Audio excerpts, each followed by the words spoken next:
ये 8 बातें भगवत भक्त अपने जीवन में जांच ले कि हैं कि नहीं है, अगर ना हो तो धारण कर ले।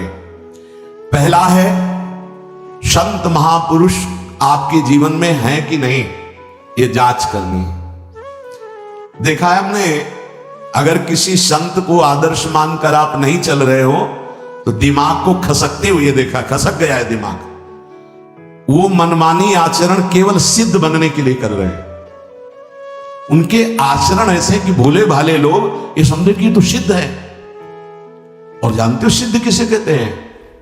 ब्रह्म भूता प्रसन्न आत्मा न सोचति न कांक्षति समः सर्वेषु भूतेषु मद भक्तिम लभते पराम निर्माण मोहा जित संग दोषा अध्यात्म नित्या विनिवृत्त कामा द्वंद्वरि विमुक्ता सुख दुख संगई गच्छन्त मूढ़ा।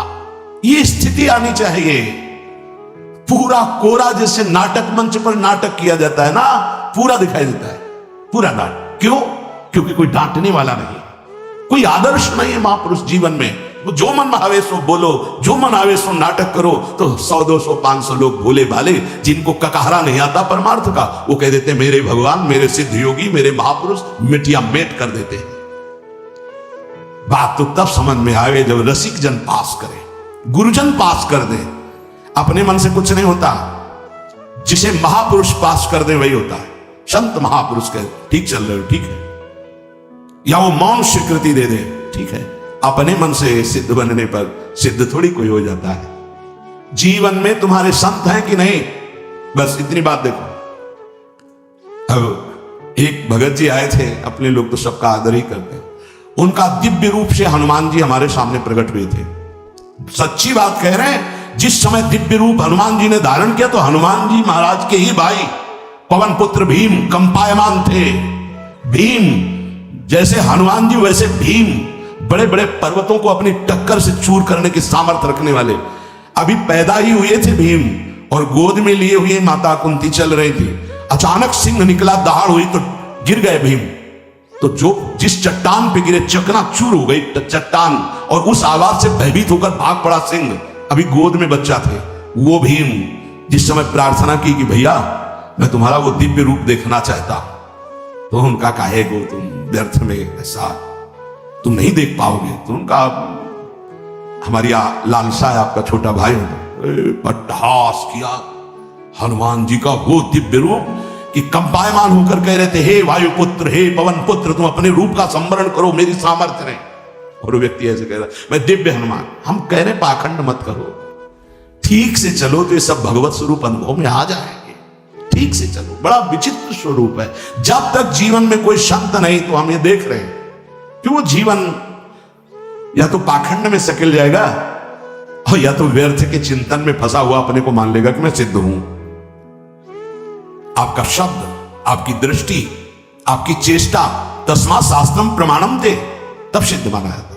बहुत सिद्धों के दर्शन हुए, गंगा किनारे सिद्धों का ने कभी नहीं देखा ऐसा प्रमादी। सिद्ध प्रमादी नहीं होता। 95 वर्ष की आयु पूज्य स्वामी श्री ओंकारानंद सरस्वती जी महाराज 4 बजे एक अपने निजन से कहते, वो स्वेटर पहना दीजिए। बोले स्वामी जी अभी तो धूप है। नहीं, अंदर अभी जाएंगे, चिंतन में विक्षेप होगा, हमारे पास समय नहीं, डाल दो शरीर में।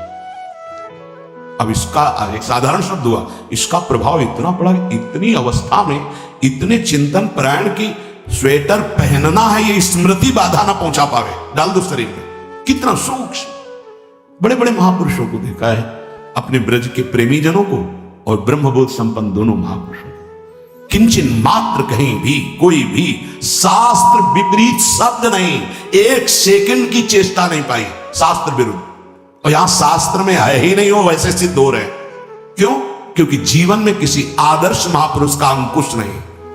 अगर किसी संत का भय तुम्हारे जीवन में नहीं है तो ये माया रौन देगी, पक्का समझ लीजिए। कोई महापुरुष तुम्हारे ऊपर अंकुश लगाने वाला हो तो इसीलिए जो देहाभिमानी जी होते हैं भाग पड़ते हैं, क्योंकि उनकी सिद्धावस्था में वो बाधा पहुंचाएंगे। गुरुजन असली सिद्ध बनो, नाटक नहीं, तो भाग पड़ते हैं।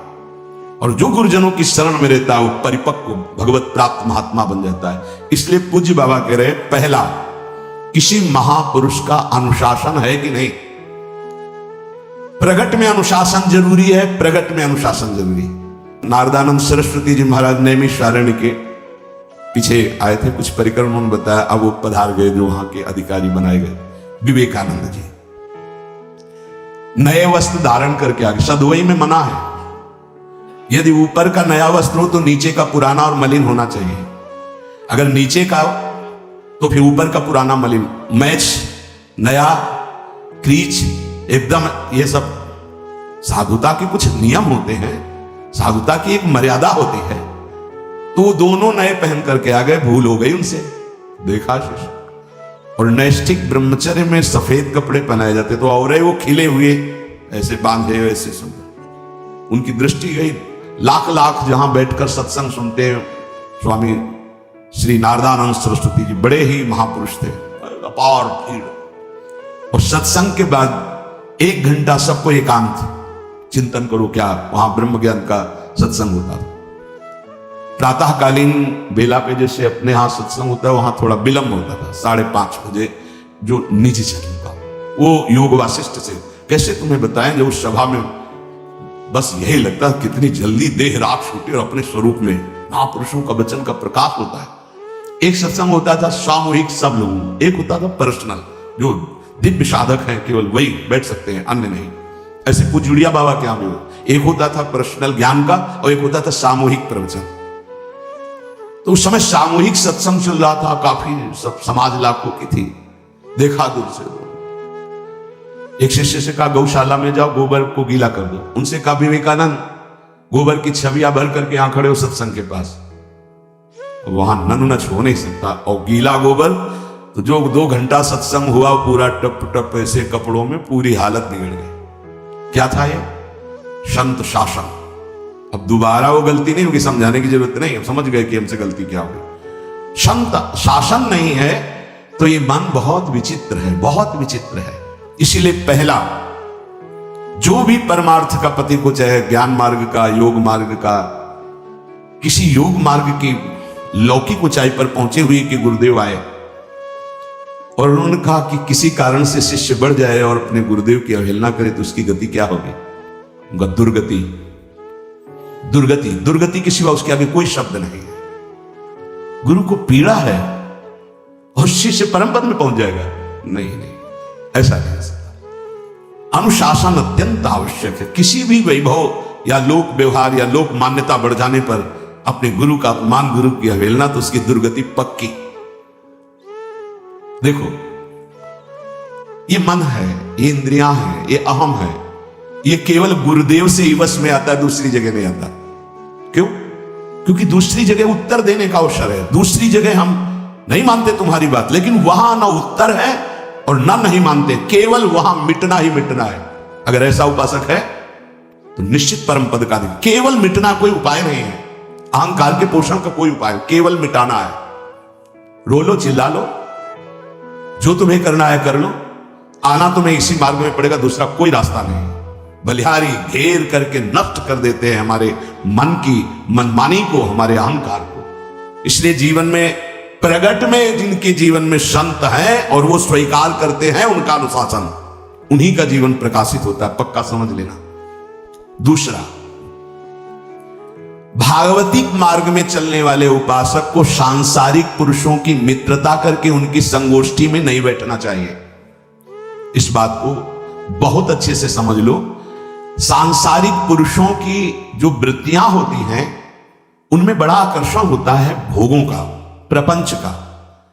जो साधक भ्रमणशील हैं, अगर वो गृहस्थों के यहां जाकर उनकी सैयाओं पर सोते हैं तो उनकी दुर्दशा क्या होती है चित्त की, वो खुद अनुभव करके देख ले। आज तो शास्त्रीय पद्धति को समझा ही नहीं जा रहा। जब बड़े बड़े सुभट गंगा किनारे त्याग वैराग्य ज्ञान के मिले ना, तो आगे का रास्ता खुलता चला गया। सांसारिक पुरुषों के समुदाय में बैठना था। वो तुम्हें भगवान कहेंगे, ईश्वर कहेंगे, अवतार कहेंगे, उनको कुछ ज्ञान नहीं। आप मान बैठेंगे अपने को भगवान, अपने को ईश्वर, अपने को अवतार मानेंगे, तो आप जो अवतार है ना, ईश्वर है ना, भगवान है, उनसे विमुख हो जाएंगे। यहां जो भी अवतरित हुए हैं भगवत पार्षद, वो सदैव दैन्य ही रहे हैं। आप देख लीजिए, उच्च कोटि के महापुरुष, चाहे जितनी ऊंचाई पर चढ़े हों सदैव भगवान की ही स्थापना की है, भगवान के नाम की, रूप की, लीला की, धाम की, भगवत महिमा की स्थापना की है, अपनी नहीं, अपने पार्थिव शरीर की नहीं। ध्यान रखना, जितने महापुरुष प्रकट हुए भगवान की स्थापना की। अगर हम संसारिक पुरुषों का संग करेंगे तो कई तरह से हानि हो जाएगी। सत्संग हो रहा है, बस इसमें जो चाहो बैठ जाओ। हमारा पर्सनल एकांतिक केवल गुरुदेव से संबंध है और उनके द्वारा बताई हुई उपासना में हमारा समय व्यतीत होना चाहिए। कोई हमारा मित्र नहीं होना चाहिए, अलग से संगोष्ठी नहीं होनी चाहिए विषयी पुरुष की, सांसारिक पुरुष की। तीसरा, किसी भी अपनी निंदा करने वाले के प्रति कभी भी बुरा व्यवहार बर्ताव नहीं करवाना चाहिए, क्योंकि भगवान प्रेरित करते हैं निंदा करा करके महान बनाने के लिए। ये शब्द याद कर लो। जब तुम्हारी निंदा होने लगे, प्रतिकूलता होने लगे, विपत्ति आने लगे, संकट सताने लगे, तो जान लेना कि तुम्हारी अध्यात्म की भूमिका उठने वाली है, पक्का। ये अध्यात्म की भूमिका उठना बहुत कठिन होता है। अध्यात्म का प्रवचन कर लेना बहुत सरल होता है, नहीं? हाँ, चमड़ी को चिकनी करके और अध्यात्म का प्रवचन करने में कोई कठिनता नहीं, लेकिन चमड़ी और दमड़ी का राग मिटा दे फिर अध्यात्म की तरफ चले, ये किसी फक्कड़ महात्मा का कृपा पात्र ही होगा जो फकीर होगा, जिसने विश्व की समस्त भोग वासनाओं को रौंद करके अपने स्वरूप में स्थित हो गया। ऐसे महात्मा के संग के बिना अध्यात्म का रंग नहीं चढ़ सकता, और देखने को मिल रहा है। जब तक हमें अध्यात्म का परिचय नहीं है तब तक कहीं भी हम राजी हो जाते हैं। अरे राजी होने को तो टाकीज के सामने देखो जाके, हजारों की भीड़ लगती, लाइन में खड़े होते हैं, पैसा देते हैं, क्या देखने जाते हैं? झूठा तमाशा। उनको आप क्या कहोगे? ज्ञानी कहोगे? सत्संगी कहोगे? भीड़ का इकट्ठा हो जाना कोई अध्यात्म का चमत्कार नहीं होता। तो अध्यात्म का चमत्कार तो अंतर की वृत्ति का परिवर्तन हो जाना होता है। नहीं तो अगर एक नृत्य करने लगे ना तो हजारों उसको देखने खड़े हो जाते हैं, फिर 14 संगीत बज रहे हैं, फिर इसके बाद अगर हजारों में बैठे मनोरंजन कर रहे हैं तो इनका कोई महत्व तो नहीं। अगर एक महात्मा कह देता है कि तुम वास्तविक भगवत मार्ग के पथिक हो तो धन्य हो गया जीवन, और 1 करोड़ लोग कह दे कि परमार्थ का पथिक है तो मान्यता नहीं मानी जाएगी। ये अध्यात्म है। अध्यात्म इसीलिए कह रहे हैं कि सांसारिक पुरुषों की संगोष्ठी में रति न करे। तीसरी, अपनी जब कोई निंदा करे तो उसका भला जरूर मना देना, बुरा मत मना देना, नहीं तो अध्यात्म छूट जाएगा। अपने पास सामर्थ्य होने पर नीचापमानम सुधा, वो नीच है, हम उस पर शासन कर सकते हैं, पर उसके द्वारा किए हुए अपमान को सह गए और अंदर से मनाया, भगवान तुम्हें सुखी रखें, स्वस्थ रहो, और कभी भी हम आपका विरोध नहीं करेंगे। जब अवसर मिले तब फिर हमारी निंदा करना, भगवान तुम्हें स्वस्थ रखे, तुम्हारा कभी अमंगल न हो। ध्यान रखना अध्यात्म। चौथा, अपने मुख से कभी किसी की निंदा ना करना। निंदा व्यक्तिगत नाम लेकर के की जाती है, सिद्धांत सार्वभौम वर्णन होता है। जैसे यहां हम कह रहे हैं, वो निंदा सिद्धांत के विपरीत आचरण में जो चलते हैं उनकी है। कौन है? नाम नहीं है, रूप नहीं है। सिद्धांत में चलना एक ये मार्ग है, सिद्धांत से बिलक चलना है पाखंड है। पाखंड और दंभ की निंदा होती है, और सत्य की कोई निंदा करे तो वो प्रकाशित होता है। सत्य निंदा से ढकता नहीं। जैसे कोहरा थोड़ी देर के लिए सूर्य को ढकने का नाटक कर सकता है, लेकिन सूर्य जब प्रकाशित होगा तो कोहरे की धज्जियां उड़ जाएंगी। पांचवा, मान लेने की इच्छा का त्याग करके अपने समीप जो भी आवे, छोटा बड़ा सबको प्यार और मान देना। ये 8 अच्छे उपासक में सब लक्षण पाए जाते हैं। दूसरों को मान देने का स्वभाव रखना, चाहे छोटा बच्चा ही क्यों न हो।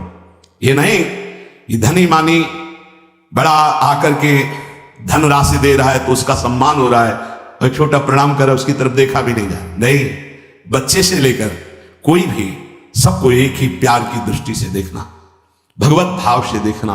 अपने को मान रहित और दूसरों को मान देने का स्वभाव बना देना। छठवां, अपनी इंद्रियों को सदाचार परायण रखना। इंद्रियां ये सदैव व्यभिचार की तरफ भागती है।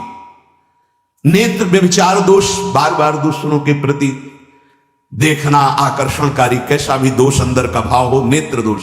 दूसरों की बातें सुनना, श्रवणेंद्रिय दोष। वाणी से दूसरों की चर्चा करना, वाणी, ऐसे हर इंद्रिय अपने व्यभिचार में जाना चाहती है। सदाचार परायण उपासक होता है। कल की बात है, कल चिंतन हो रहा था श्रीमद् भगवत गीता जी का। अगर उपासक में सदाचार इंद्रियों की पवित्रता नहीं है तो ढकोसला किसी का कुछ नहीं रहेगा। एक अच्छे से समझ लो, इंद्रियों का विलास चल रहा, खुला दिखाई देता है, खुला एक दृष्टि होती है उसमें दिखाई देता है, अंतर में ब्रह्म बैठा हुआ शांत मौन है और ये समझ नहीं पा रहा, केवल नाटक पे लगा हुआ है। अपना मन, अपनी इंद्रियां यदि संयम में नहीं है, सदाचार में नहीं है तो ढकोसला ही है, आडंबर ही है, नाटक ही है। पक्का समझ लीजिए, अगर वो संयम ही नहीं है, जितेंद्रिय नहीं है, मनोनिग्रह नहीं, तो अध्यात्म क्या है? क्या प्रवचन हो रहा है? किस बात का प्रवचन हो रहा है? जो अनुभव हुआ उसका हो रहा है, शास्त्र सम्मत हो रहा है। जितेंद्रियता नहीं, इंद्रिय निग्रह नहीं, मनोनिग्रह नहीं। छठवां सदाचार परायण, अर्थात इंद्रिय और मन शास्त्राज्ञा के अनुसार चले। जिसका इंद्रिय मनोनिग्रह युक्त समय व्यतीत होता है भगवत चिंतन में, वो महापुरुष है, अभी वर्तमान में ही है। चिंता मत करो, स्थिति जागृत होने में देर नहीं। बंद रखो अपनी खिड़कियों को, कहीं माया की हवा ना घुस जाए। सच्ची सच्ची तुमने बहुत सामर्थ्य, जागो। अगर झुक गए तो रौंद दिए जाओगे। एक एक बात अच्छे से समझ लो। मुस्कुरा के, प्रेम व्यवहार दिखा के, अपनापन करके फिर तुमको अधीन किया जाएगा। माया भगवती बहुत बलवती है, ऐसे करके फिर ऐसे प्रहार करती है, क्योंकि साधक बहुत प्रवीण है, ऐसे में अपने को बचा लेगा, लेकिन ऐसे में बचाना बहुत कठिन होता है। हमारी बात को समझ लेना, ऐसे में बचाना बहुत कठिन होता है, बहुत कठिन होता है। समर्पण का मिश, सेवा का मिश, अपनापन का मिश। हमारी इंद्री, हमारा मन बहुत धोखेबाज है, हमें कोई धोखा नहीं दे सकता। ये हमारा मन, हमारी इंद्रियां हमको धोखा देती है। साधु, साधक, परमार्थ पथिक, भक्त इस बात से परम सावधान। सदाचार और सरलता, संयम के साथ हमारा समय व्यतीत होना चाहिए। किसी के गवाही की जरूरत नहीं है, किसी के प्रमाण की जरूरत नहीं। आप खुद अपने हृदय की भूमिका को नाप लीजिएगा, कितनी ऊंचाई पर चढ़ रहे हो, आपको खुद अनुभव में समझ में आ जाएगा। जो इंद्रियों का गुलाम, मन के द्वारा भ्रष्ट आचरण करने वाला है, कुछ भी हो, कोई भी हो, कहीं भी हो, दुर्गति शब्द से ही संबंध है। जीते जी दुर्गति, फिर फांसी ऐसी लगे तेषम दुख न हो। सच्ची मानना, जब गलत हो जाता है आचरण, तो अपना मन अपने को कहता है नष्ट कर दो, ये जीवन किस काम का। होश में हमारे शब्दों को ध्यान से सुनना। जब इतना गलत हो जाता है तो अपना चेहरा अपने को पसंद नहीं आता, और अपना जीवन अपने को पसंद नहीं आता, और अपने अंदर से मन कहने लगता है नष्ट कर दो इस शरीर को। फिर वो जो आगे की लीलाएं होती है, अच्छा ऐसा हुआ, फांसी लगा ली, जहर खा लिया, ये कर लिया, वो कर लिया। वो इन्हीं इंद्रिय और मन की फिसलन को नहीं सह पाया।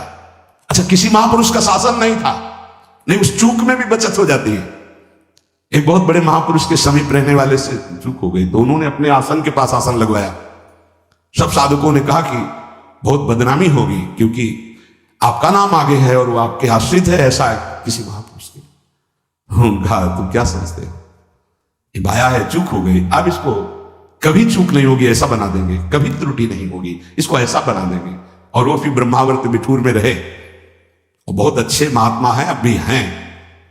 अगर संत का शासन है और आपसे चूक भी हो जाती है तो ऐसा बना देंगे कि दोबारा चूक नहीं होगी। पर इंद्रिय और मन को छूट देकर मनमानी आचरण करने वाला कभी साधक नहीं हो सकता, पक्का।